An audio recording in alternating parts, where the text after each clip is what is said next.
જાફરીનું નિધન થયું છે। પૂર્વ એમપી જેમના પત્ની જેમણે આજે અંતિમ શ્વાસ લીધા છે। અમદાવાદમાં જ આજે સવારે તેમણે આ દુનિયાને અલવિદા કહ્યું છે। છેલ્લા ઘણા સમયથી તેઓ બીમાર પણ હતા અને આજે તેમણે આ દુનિયાને અલવિદા કહી દીધું છે।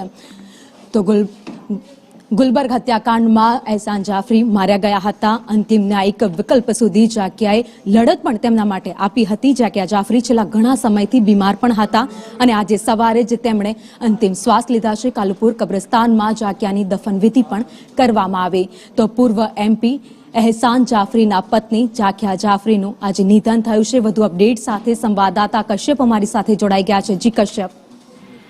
બિલકુલ, જાકિયા જાફરી છે છેલ્લા ઘણા સમયથી નાદુરસ્ત તેની તબિયત હતી અને તેના કારણે તેની સારવાર છે તે પણ ચાલી રહી હતી અને આજે તેનું નિધન થઈ ગયું છે। પૂર્વ સાંસદ છે એહસાન જાફરી, તેના પત્ની છે જાકિયા જાફરી અને તેનું નિધન થયું છે।